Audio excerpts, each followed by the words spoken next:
Hello, and welcome to a special edition of Up Close on METV. I'm Charles Clapsaddle, Station Manager for Manatee Educational Television, and it is our great pleasure to have with us today two individuals who are bringing a unique service to Manatee County. It's my great pleasure to introduce to you Mr. Stan Brock, the President and Founder of Remote Area Medical.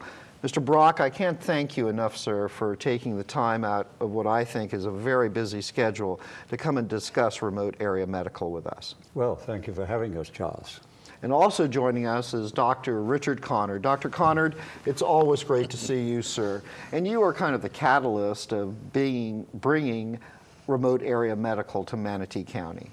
One of them, yes, I was. Well, I'd like to know more about the details about what Manatee County can expect in the months to come. But before we begin, I'd like to take some time with Mr. Brock to talk about the genesis, the evolution of remote area medical and its unique service that it provides worldwide.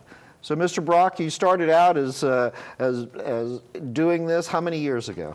Well, we have to go back to the 1950s when I was a young vaquero, or cowboy as they're called, on the Brazil border of what used to be British Guiana in South America. And I was asked that question actually not too long ago by the sixth man to walk on the moon, astronaut Ed Mitchell.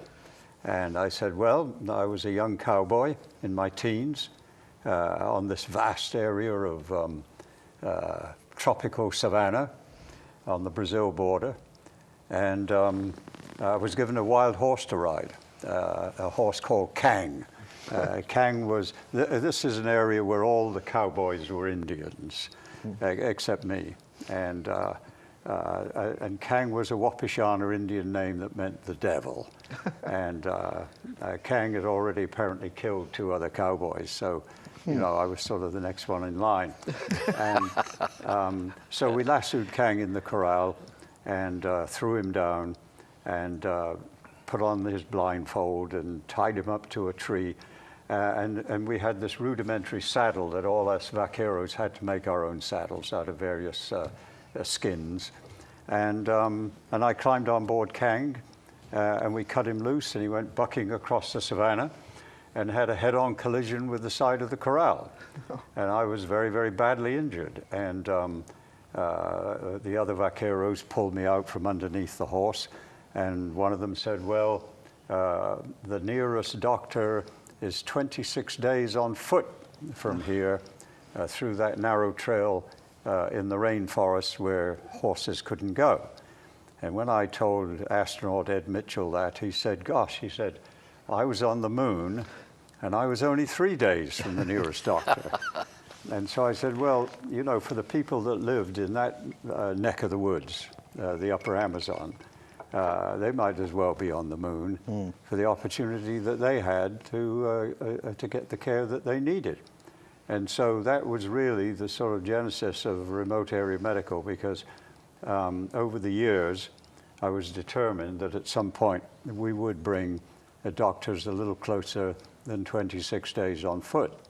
And well, eventually it happened, and I'm happy to say that now we, Remote Area Medical, have a full-time operation in that same area where I was nearly killed by that wild horse named Kang. From there, well, it just ended up here in the United States, and that's another story. Well, and I must say, that through your efforts and vision and leadership, remote area medical continued to grow, continued to nurture, continued to prosper, and has done services throughout Africa, and also has developed those services throughout the United States. And I think that's a real testament to your kind of vision, to try to bring services to those remote areas.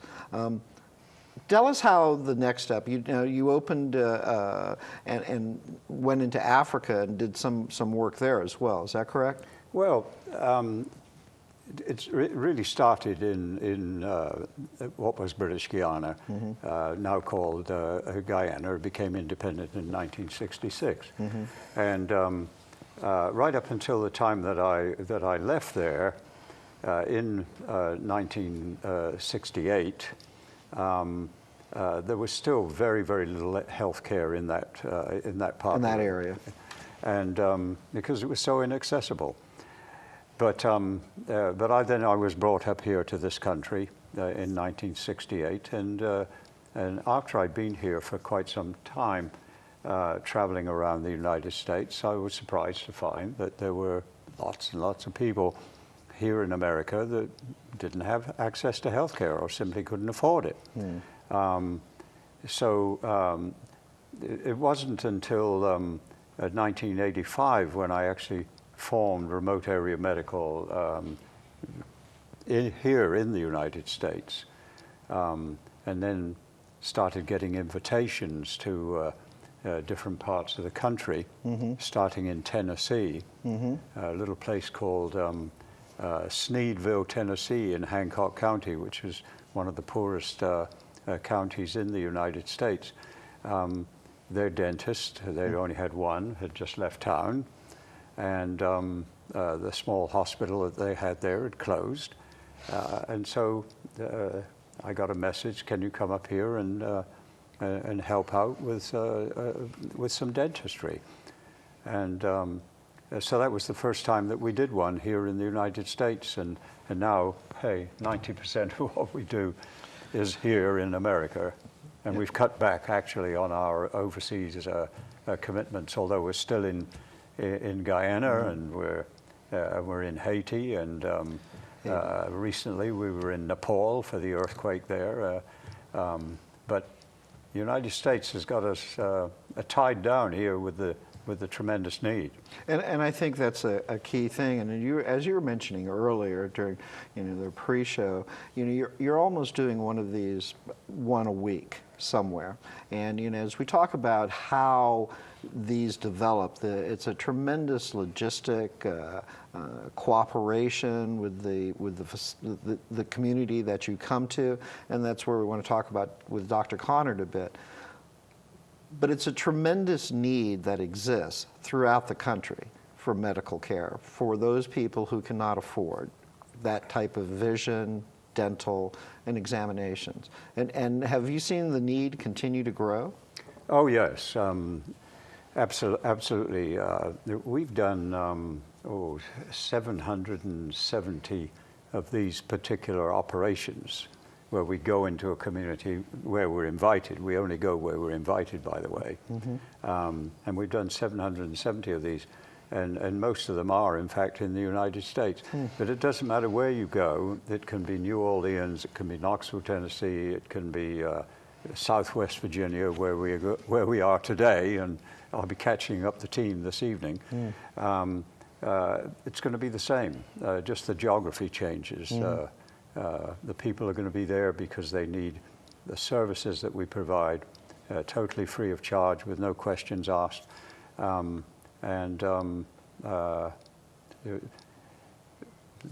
the numbers growing? Are the numbers the same as they were? It's hard to tell. But certainly in terms of dental and vision, which are the two areas that are the greatest draw for the people that we see, it's very level, and it's the same people that are coming every year.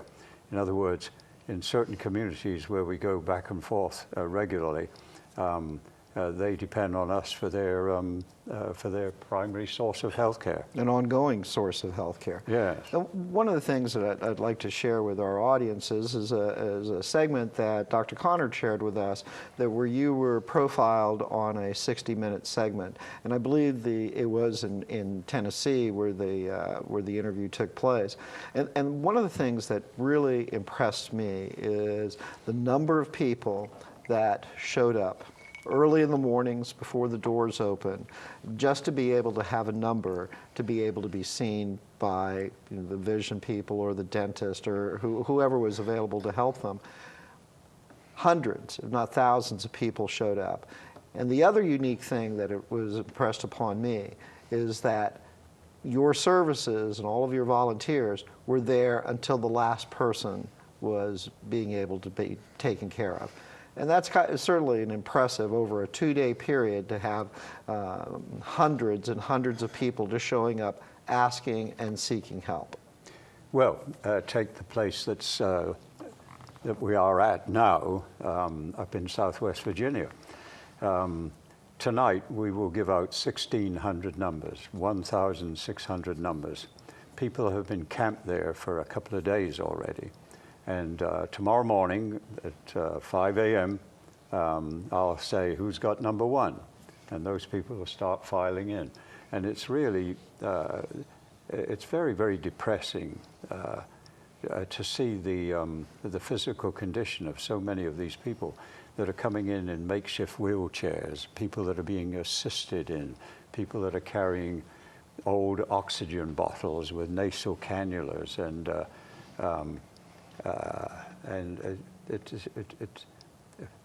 to have this scene here in the United States, the world's richest country, is very, very depressing.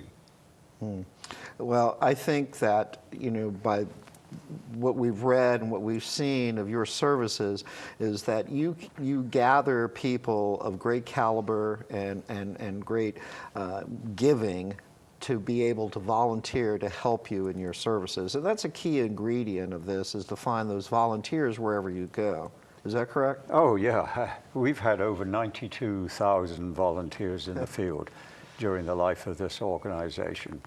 And the wonderful part about this operation from a volunteer standpoint is that these people are not getting paid. We're not getting paid. We don't have any funds from the government, and we don't want any, or we don't ask for any funds from the government. And so it's really a sort of grassroots operation. 92,000 volunteers, hundreds and hundreds of thousands of patients that we've seen.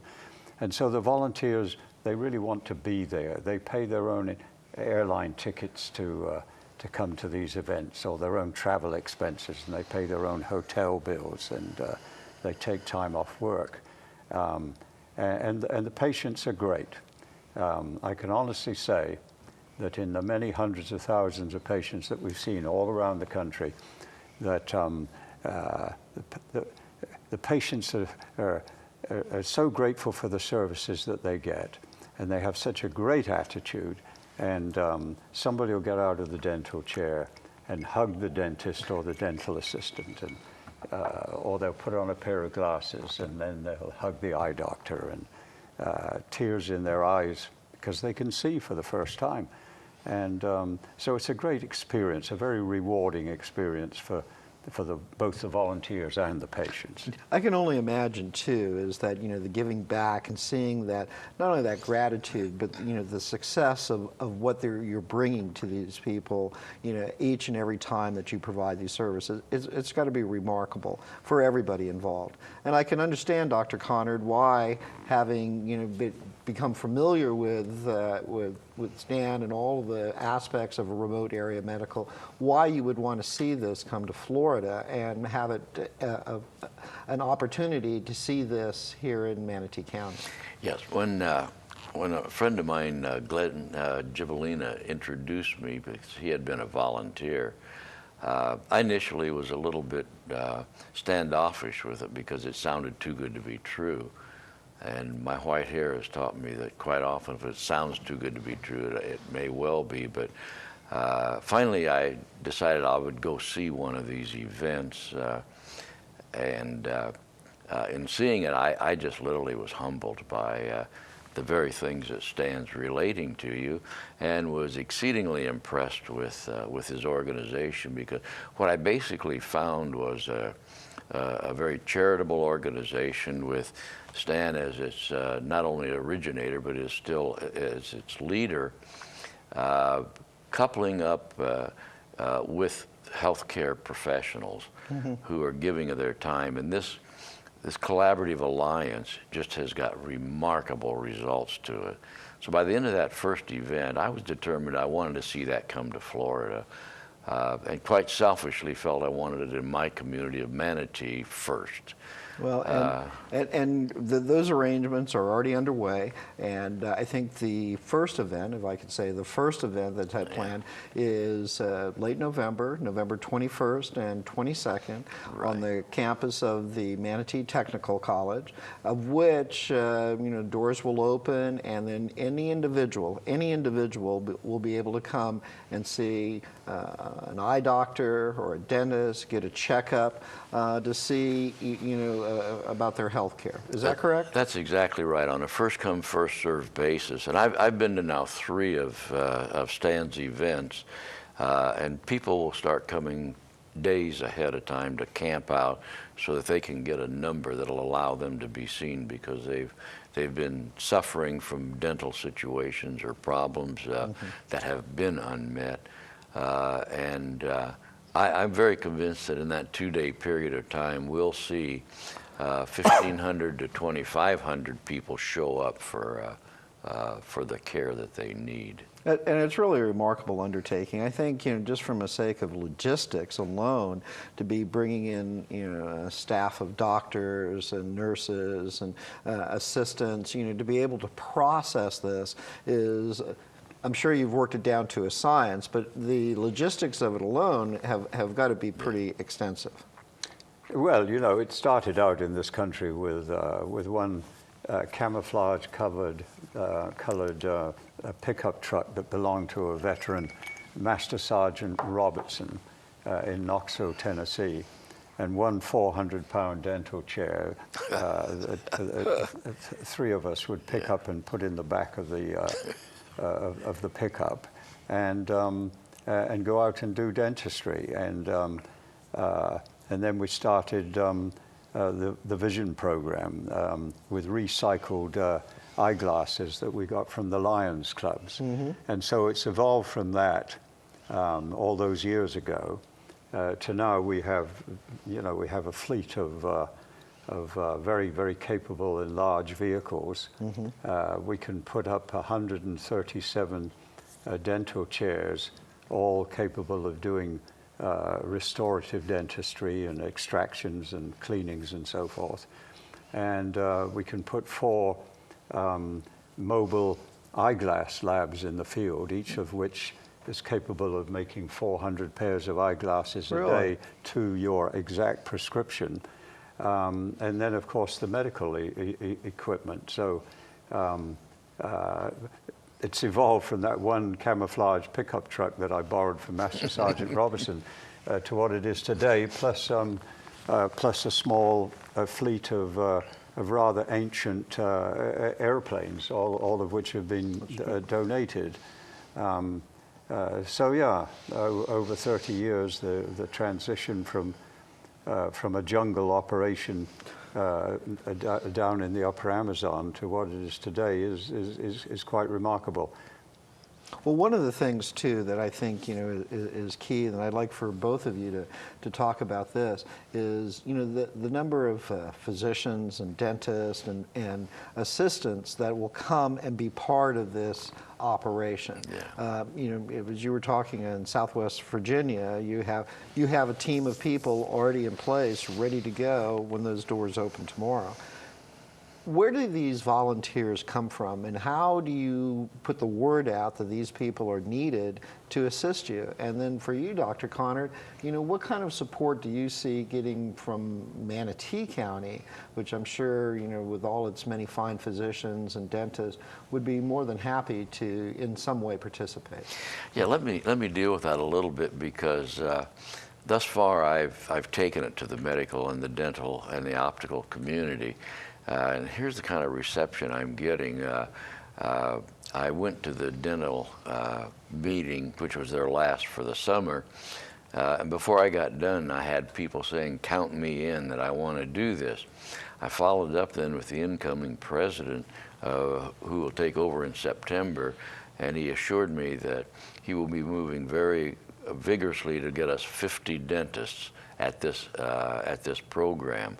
Went to the dental, or to the medical group, and before I got done, we had 100% vote from the medical board to support this. Following it up with Dr. Ramos, who's the president, says, we need to really look at this as if we could do this at least twice a year here. When it came to the optical people, the president of the Florida Optical Association lives in Manatee County, and I went to him. He says, counted in, introduced me to the executive director at the state, and said, we will basically go to the entire state of Florida to help bring people to help you with it. Everywhere I've gone, I've got just a wonderful reception. One of the things we want to try to do is mammography when it's needed. So I went to my very good friend, Dr. Angus Graham, and his son Davis. We weren't 5 minutes into the conversation. They said, we'll not only provide that, we will provide that entire program for free. Yeah. Well, that alone, Charles, is $16,000 to $20,000 worth of mammography. Mm-hmm. I have yet to speak to any group or physicians who aren't anxious to give her their time and their talent to make Stan's program very successful as it comes to Manatee County. And I must point out too that this is not only unique for Manatee County, this is unique for the state of Florida. And I think, Stan, you mentioned you did something like this years ago in Sanford. Is that correct? Yeah, it's probably close to 20 years ago. We did hold one event in Sanford, Florida, and it was a very large turnout of patients, probably close to 2,000, as I recall. But we didn't have enough local practitioners to be able to see all of those people. You see, the greatest impediment to what we do here in the United States is that for some extraordinary reason that I've never been able to understand, that a doctor or a dentist or a veterinarian, because remote area medical has a big veterinary program as well, that are duly licensed following the same curriculum, let's say in New Jersey, are not allowed to go to Wisconsin and provide free care for the underserved. This makes absolutely no sense whatsoever. And so back in 1997, and I suppose probably 2 years before that, I asked the Tennessee legislature if they would change the law to allow us to bring in people from outside the state to provide free care. And in fact, it passed unanimously in 1997, the Volunteer Healthcare Services Act. Well, now 60% of all of the providers at a remote area medical clinic in Tennessee will be from somewhere else, all coming at their own expense. Large numbers come from all the way up from Buffalo, New York. And these are people that, certified professional ophthalmologists or dental or physicians who want to contribute their services for the greater good. Absolutely. So then I was asked to testify before Congress several years ago on that subject, and since then I've testified 3 times up there in the hopes that at some point there would be federal legislation that would allow doctors to cross state lines. Anyway, since 1997, we managed to get, it's probably 12 states now, of which Florida is not one of them, to allow doctors to cross state lines. In fact, one of the reasons why the operation that we're starting today up in Southwest Virginia will be a huge success, and we'll probably have 1,500 volunteers there to see 3,000 patients, is that we are allowed to bring in practitioners licensed in other states into the state of Virginia. And, but we've still got 38 states that don't allow it, of which Florida is one. And so what we're hoping, thanks to Dr. Kennard and other of his colleagues, that at some point the state of Florida will allow practitioners to come in to provide free care for the underserved. And I emphasize free care. Right. I can understand why the state of Florida would not want practitioners from Buffalo, New York in the middle of winter coming down to sunny Florida and hanging out a shingle and starting to see patients. But we're not talking about that. We're talking about free care for people that simply can't afford it. And there's a very big difference there, obviously. Yeah. And that is a challenge that we've got that I started working on last year, Charles, just to start to get this enabling legislation. Because if we accomplish what I want to accomplish, which is to have this sort of a program very, very involved throughout the state, we've got to have that enabling legislation. And one of the senators up in the Panhandle that I related this to said, you know, count me in, I'll help you do this. He says, I know the remote area medical does a lot in Appalachia areas. Area. He said, but I need it in Apalachicola, Florida. So I think we're going to see a real move this year to get enabling legislation, and all these professionals are very closely vetted by RAM before they're even allowed to volunteer. So we're not talking about any situation that's going to get out of hand. And I would think too, I mean, just from a logical point of view, you know, having the ability to bring a physician or a dentist who wants to volunteer their time into, it extends that pool of talent that is available, and would be able to extend the number of people that get served as well. And I think that's a key ingredient. Now we're kind of running down on time a little bit, and I want to kind of focus on a couple of things about the upcoming event too. Now obviously, you know, November is not that far away, but there's also, you know, efforts have to be made, you know, for sponsorship, you know, for underwriting to make this event very successful. So tell us a little bit about that, if you could, Dr. Connor. Yeah, at the present time, we've formed about 12 different committees, and each committee has its own chair. And we've got about 60 very capable people within our community working to have this event happen in November. We've got a budget of about $75,000 that we want to put together, and we're getting nice response. We just started on that leg of it, so to speak, but within the next 2 to 3 weeks, we'll have collateral information that we'll be able to then go out to businesses and start putting around the community of the awareness that we're going to be able to have this service, but also our need to be able to put resources together to pay to bring all this equipment down, to bring his staff in, and to provide. We'll be providing upwards to 1,200 to 1,500 meals 3 times a day for minimally 2 days, and that in itself is a pretty substantial logistic, but it also has a financial need that goes with that. Well, and I would suggest too, and you know, Stan, jump in here on this. You know, all of the services that are provided to these 2,000 plus people who will easily be there and trying to avail themselves of your service. There's no charge to any of those people for any of those services. Is that correct? Oh no, absolutely. Not only is there no charge for any of the services to the public, but Remote Area Medical doesn't make a charge for bringing the operation down here to the state of Florida. Now, obviously, I've always said that the biggest expense that we have is, in fact, putting fuel in vehicles and airplanes to move this huge amount of stuff from point A to point B. But we do that at our expense. There is absolutely no charge. We're not saying to Dr. Kennard, hey, you've got to come up with so much amount of money before we bring the operation to Florida. Absolutely not. We take care of that expense because remote area medical depends on those $5 and $10 contributions from the general public in order to be able to keep us going. Exactly. And so we bring the operation down here. It's a turnkey operation. Obviously, there are expenses, well,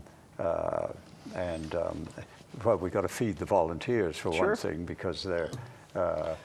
And they're, those are expensive, but these are opportunities for businesses and organizations within our community to be able to say, hey, listen, we want to help in some capacity.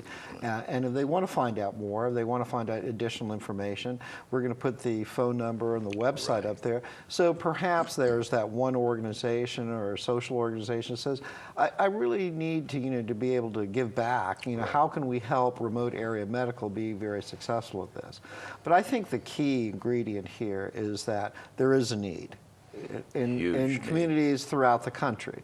And here in Manatee County, you're going to see a part of that need in November when people who, through no fault of their own, either they're employed or they're underemployed or they don't have insurance or they're underinsured, have given up on trying to get that kind of proper medical thing.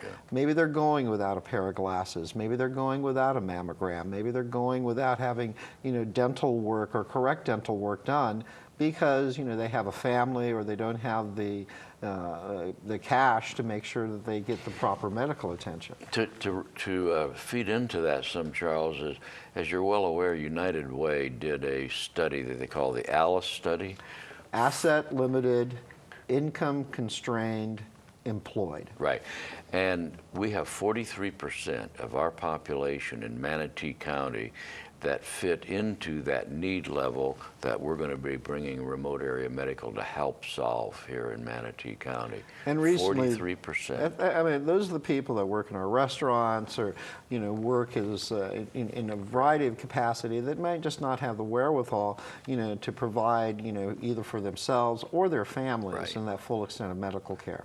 Now, I want to, kind of re-emphasize the uniqueness of this event that's coming up in November. You have several other things planned throughout the course of the week. I think, Stan, you're going to be speaking to some of the community leaders today. You have a special event, kind of outreaching to the community planned as well. However, one of the key things is to get the word out to the community about the event in November. And how are you going to go about that? Well, we're going to do that not only through the sponsorships and their networks, but also through what we're calling partners. For example, United Way is one of our partners. A very large proportion of what we'll do will be done through what's now called MCR Healthcare, which is our rural health. Mickey Perchet has not only stepped up to say that he wants to be a partner, he's going to be a sponsor and make a significant contribution. And then he's going to play into this by helping us with follow-up care of these people that we're going to be taking care of. He's made a huge, huge commitment, which I feel so proud of for that organization.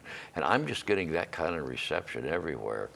And we'll be getting all that word out through those businesses and organizations that are our partners and sponsors. Well, first of all, I think it's really a great honor and a privilege to have Mr. Brock with here today. Having seen his vision, how it grew from being kicked off Kang, many, many years ago, to seeing the growth and the depth and the commitment, to providing free medical care and attention to thousands and thousands of people is really a wonderful thing. And I think, it's one of those things that many people know about, but not a lot of people know about. And I think your story and your unique perspective is something that not only is great for Manatee County, it's great for the country. And you're to be applauded for that, sir. Let's not forget the veterans, too.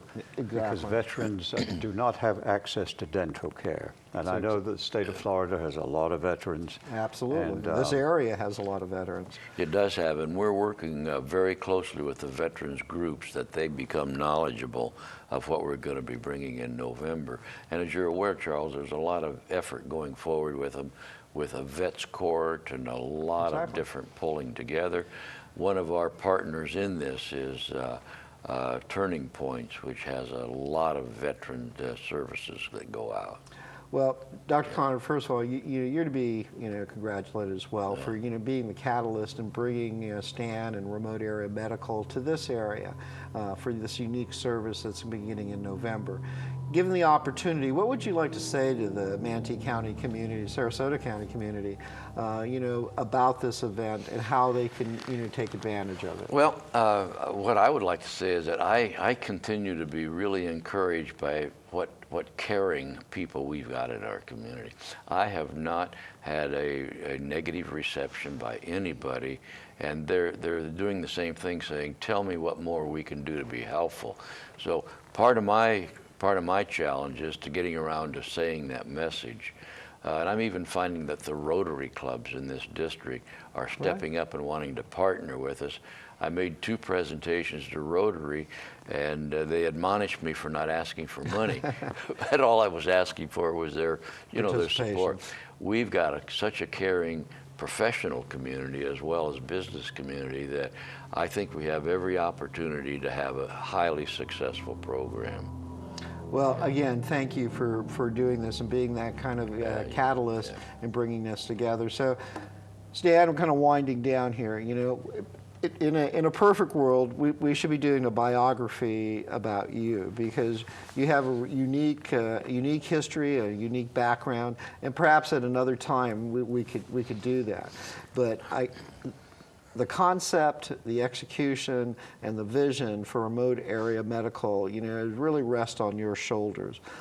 You've brought a unique perspective and a unique opportunity for people to get medical care at no cost to themselves. And for that, you're really to be congratulated. I so strongly endorse that. As I related when I went to the first event, I was very impressed with what this gentleman is doing. After having been to 3 of them, what he's created in this charitable organization is, he's obviously an inspirational humanitarian that I'd love to see you do a biography on, because it needs to be said. When you come to the next time, but I'm going to let you have the last word, if I could, Stan. Given the opportunity, to be able to tell what the importance of remote area medical is, and your vision not only, for this event in Manatee County, but your vision for the future of remote area medical, what would that be? Well,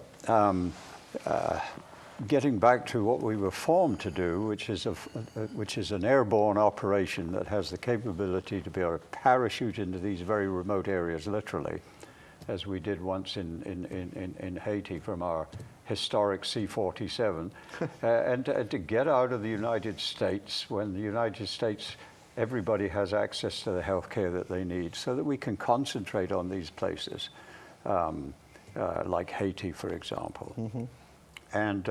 And also we've always had the capability to respond to these big disasters like Katrina, of course, and or the Nepal. earthquake in Haiti, and the Philippines with the Typhoon Haiyan last year, and more recently Nepal.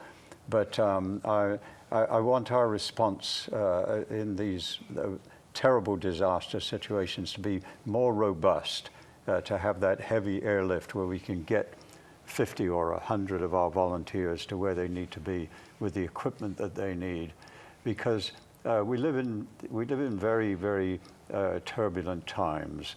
Whether it's global warming or whatever is causing it, these incidents of typhoons, tornadoes, earthquakes just seem to be coming fast and furious, on top of us all the time. And now when you add to that the great risk, the dire risk of man-made disasters with all of this stuff that's going on in the Middle East and coming our way, the need for us, remote area medical, to have a robust response in times of a disaster is very, very important. Yeah. And that's where I want to see the emphasis of our organization head in that direction. Well, again, it's such a great privilege and honor to have you here, and we would welcome you back at any time, to further talk about remote area medical, about the services that you provide, and the success that you want to have in each community that you serve. Dr. Conard, I want to thank you for making this happen and putting this all together. Continued good luck with reaching out to the community. I think you'll have continued response in the positive fashion from people wanting to support this. And, again, it's such a great privilege to meet you, Mr. Brock, and I think that what you're doing and for this community, what you've done for the last 30 plus years has been a remarkable thing, and you're to be recognized and congratulated for doing that for your fellow man. I'm just I've been homeless, I've been penniless, actually still penniless, and without health care.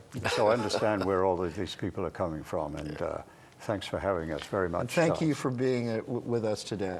And thank you for joining us on the special edition of Up Close on METV. For additional information about the upcoming event for Remote Area Medical, go to the website and find out more information. There's going to be a phone number and a website where you can find it out and see how you can participate or perhaps even volunteer.